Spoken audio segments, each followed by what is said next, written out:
नमस्कार, capital TV का खास शो राहुल का अग्निपथ देख रहे हैं आप। मैं हूं आपके साथ पूजा। राहुल गांधी फिर विदेश में है और इस बार दक्षिण अमेरिका की सैर पर।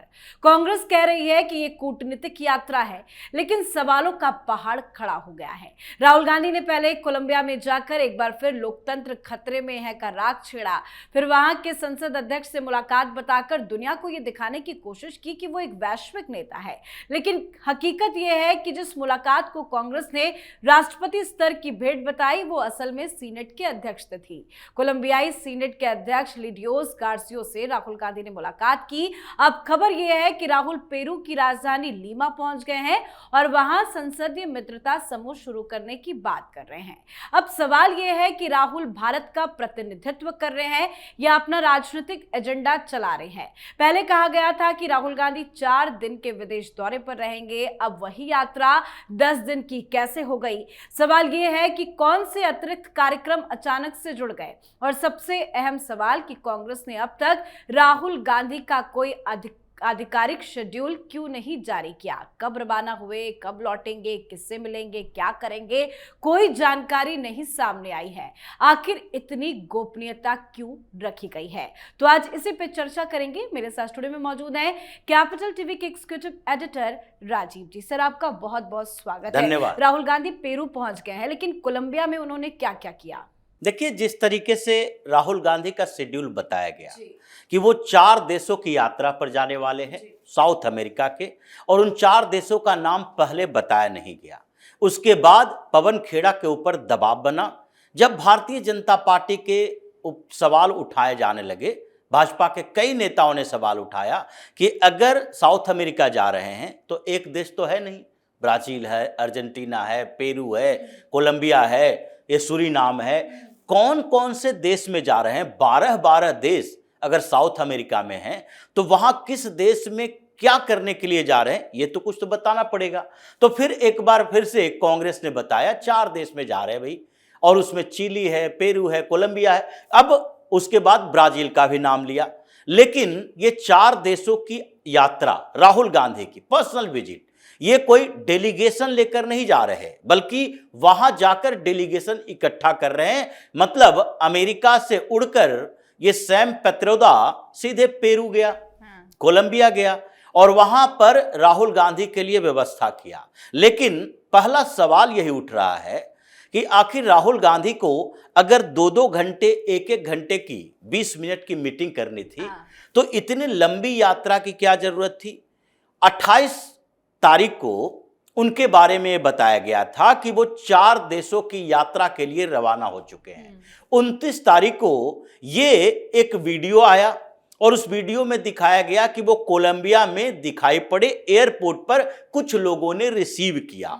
लेकिन उसके बाद से 5 दिन कहां गायब रहे? 5 दिन तक कोई खबर नहीं, क्योंकि 8 दिन तो गुजर चुके हैं। तो 5 दिन तक राहुल गांधी के बारे में कोई जानकारी नहीं मिली कि वो क्या कर रहे हैं, किससे मुलाकात कर रहे हैं, किसके साथ रुके हैं, ये कोई जानकारी नहीं मिली। अचानक से 5 दिन के बाद एक प्रोग्राम का जिक्र किया जाता है कि कोलंबिया यूनिवर्सिटी के बोगोटा में एक प्रोग्राम है जिसमें राहुल गांधी भाषण दे रहे हैं और उसमें भारतीय लोकतंत्र के ऊपर एक तरह से होलसेल अटैक किया गया, पूरी तरह से अलग अलग संवैधानिक संस्थाओं पर। और उसके साथ ही यह बताया गया कि कैसे विविधता वाले भारत में एक पार्टी, एक विचार हावी हो रही है और लगभग उनका कहना था कि तानाशाही की सरकार चल रही है, वहां डेमोक्रेसी है नहीं। सुप्रीम कोर्ट से लेकर चुनाव आयोग तक सारे संवैधानिक संस्थानों को एक एक करके टारगेट किया। लेकिन यह प्रोग्राम तो 1 घंटे का था। 1 घंटे के प्रोग्राम के लिए राहुल गांधी गए थे। अब 1 घंटे का प्रोग्राम अगर राहुल गांधी के लिए निर्धारित किया गया था तो उससे 1 दिन पहले मैक्सिमम हो सकता था कि राहुल गांधी कोलंबिया जाते। 1 सप्ताह पहले क्या करने के लिए गए कोलंबिया? कोलंबिया में जब आप गए हो और आपका प्रोग्राम 5 दिन के बाद हो रहा है तो सवाल तो उठेगा कि 5 दिन तक आप क्या कर रहे थे?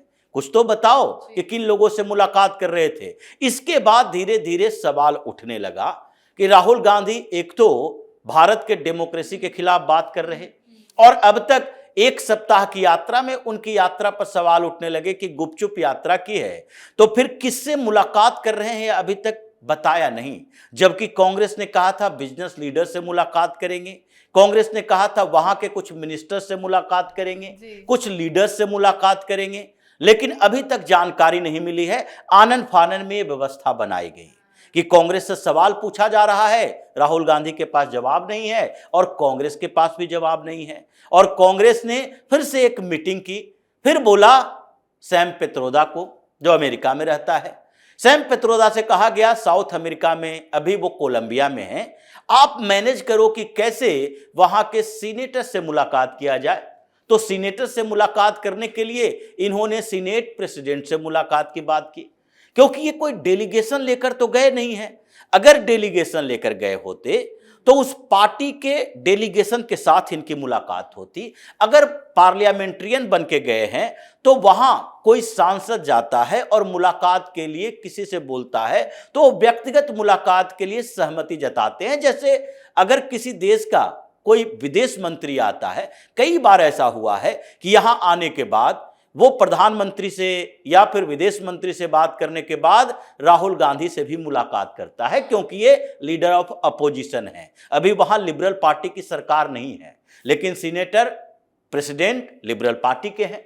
और अभी जो स्थितियां कोलंबिया की रही, जो कुछ समय पहले ऑपरेशन सिंदूर के समय में, उस समय कोलंबिया ने पाकिस्तान का इनडायरेक्ट सपोर्ट किया था। इसलिए भारत सरकार ने जब मल्टी पार्टी डेलीगेशन बनाया और शशि थरूर को जिम्मेदारी दी अमेरिका और साउथ अमेरिका की, तो यह पूरा डेलीगेशन गया कोलंबिया और वहां पर अपोजिशन पार्टी से मुलाकात की, वहां की स्थितियों को का जायजा लिया, सरकार से बातचीत की कि देखिए जिस तरीके से भारत टेररिज्म के खिलाफ लड़ रहा है, आतंकवाद के खिलाफ लड़ रहा है और पाकिस्तान आतंकवादियों को पनाह देता है, कोलंबिया भी ऐसा ही देश है, कोलंबिया पेरू में भी ऐसा ही हो रहा है। अभी आप लोगों ने भी आरोप लगाया कि यहां पर किस तरीके से लीडर्स को मारा जा रहा है, असैसिन किया जा रहा है, और यहां पर आतंकवाद क्या, यहां तो इंटरनल फाइट इतना ज्यादा है कि गुरिल्ला दस्ता तैयार हो रहा है। तो ऐसी स्थितियों में आप भारत का सपोर्ट कर सकते हैं। शशि थरूर ने कोलंबिया को बेहतर तरीके से डील किया और उसके बाद वहां का जो कोलंबियन प्रेसिडेंट पेड्रो है, उसने सीधे तौर पर भारत का समर्थन करना शुरू कर दिया कि नहीं, भारत सरकार का जो ऑपरेशन सिंदूर था वो आतंकवाद के खिलाफ था, इसलिए आतंकवाद पर कोई समझौता नहीं किया जा सकता। अब राहुल गांधी उसी कोलंबिया में गए हैं, राहुल गांधी कोलंबिया में गए हैं, लेकिन ये यहां से कोई डेलीगेशन के साथ नहीं गए, ये एक सांसद के तौर पर, लीडर ऑफ अपोजिशन, भारत के संसद के अंदर हो। भारत के संसद के बाहर जब आप जाते हो तो एक सामान्य सांसद हो, लीडर ऑफ अपोजिशन मतलब संसद के अंदर नेता का प्रतिपक्ष की भूमिका है, बाहर में आपके पास कोई ऐसा पद नहीं है जिसको कैबिनेट के स्तर पर देखा जाए जो आपके अधिकार क्षेत्र में आता है, बाहर में आप एक सामान्य सांसद की तरह हो। तो आप अगर कोलंबिया जाते हो, वहां पर आप अगर भारत के संसद यानी कि इंडियन पार्लियामेंट और कोलंबियन पार्लियामेंट्रियन, इन दोनों के बीच के संबंधों की बात करते हो तो आपको कम से कम अपोजिशन पार्टी का ही सही एक डेलीगेशन के साथ जाना चाहिए, वो भी नहीं कर रहे। भारत सरकार ने एक दूसरा प्रोग्राम बनाया है इसके लिए, पार्लियामेंट्रियन फ्रेंडशिप प्रोग्राम जो है भारत सरकार का, जो ऑपरेशन सिंदूर के बाद बनाया गया था कि भारत का कोई संसद और दूसरे देश, अगर आप चूज कर सकते हैं तो किसी और देश के संसद के साथ 1-to-1 इंटरैक्शन करेंगे और भारत की जो अपना स्टैंड है उस पर वहां के सांसदों की क्या प्रतिक्रिया है, उस देश में हम उन सांसदों को अपने साथ लाकर वहां कैसे अपनी लॉबिंग कर सकते हैं, अपने पक्ष में बात कर सकते हैं, इस बात के लिए एक मल्टी पार्टी फ्रेंडशिप ग्रुप बनाया और उसकी जिम्मेदारी भी शशि थरूर को देने का है।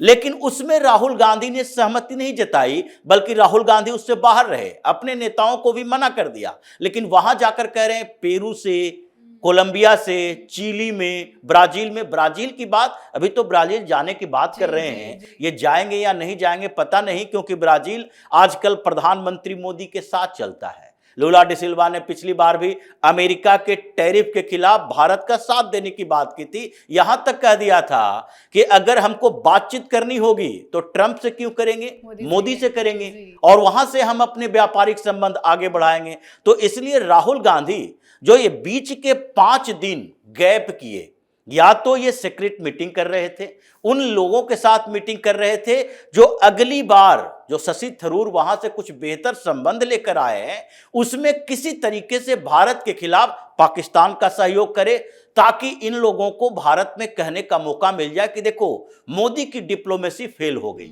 यही बात करते रहे कि पूरी दुनिया में घूम घूम कर लोगों ने प्रचार किया, लेकिन किसी देश ने भारत का सहयोग नहीं किया। यही कांग्रेस का ऑफिशियल वर्जन है।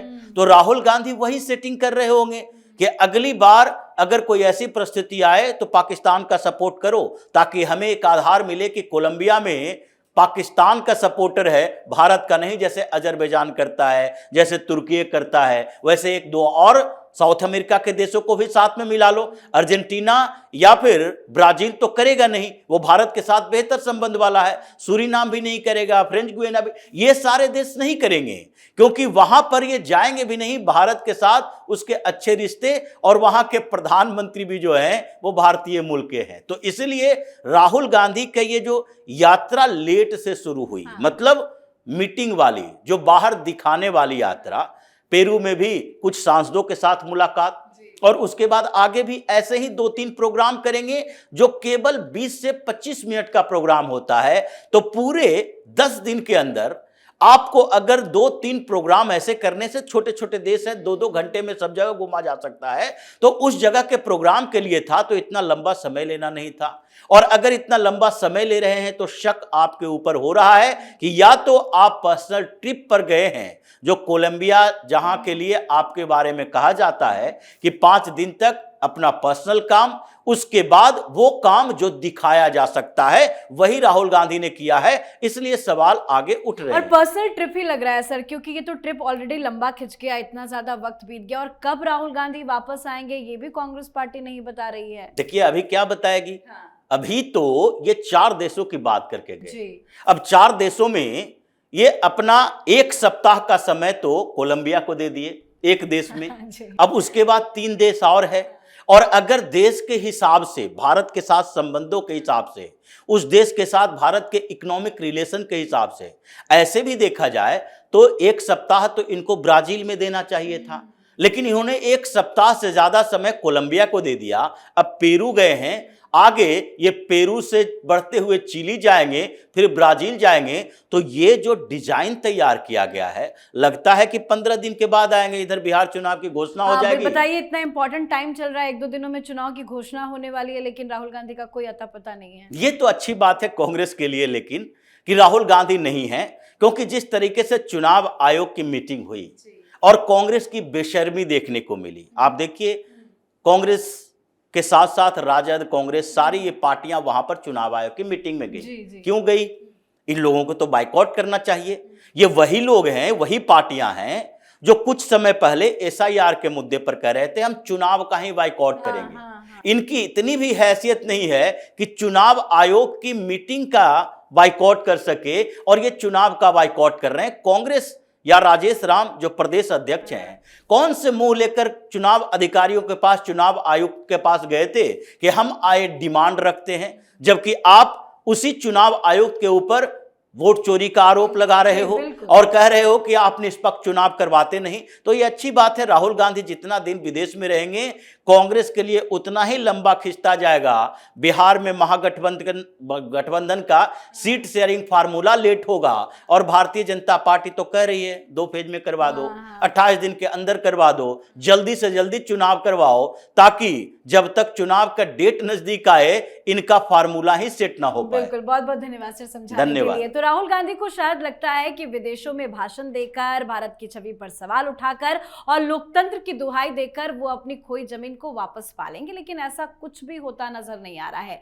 हर दिन वो मुसीबत में ही फंसते नजर आ रहे हैं। कोलंबिया की यात्रा पर अब बवाल हुआ है, पेरू को लेकर भी सवाल खड़े हो रहे हैं। साथ ही आने वाले दिनों में राहुल और क्या क्या करते हैं ये भी देखना दिलचस्प होगा। तो आपकी क्या कुछ राय है, कमेंट करके लिखिएगा। देखते रहिए कैपिटल टीवी। नमस्कार।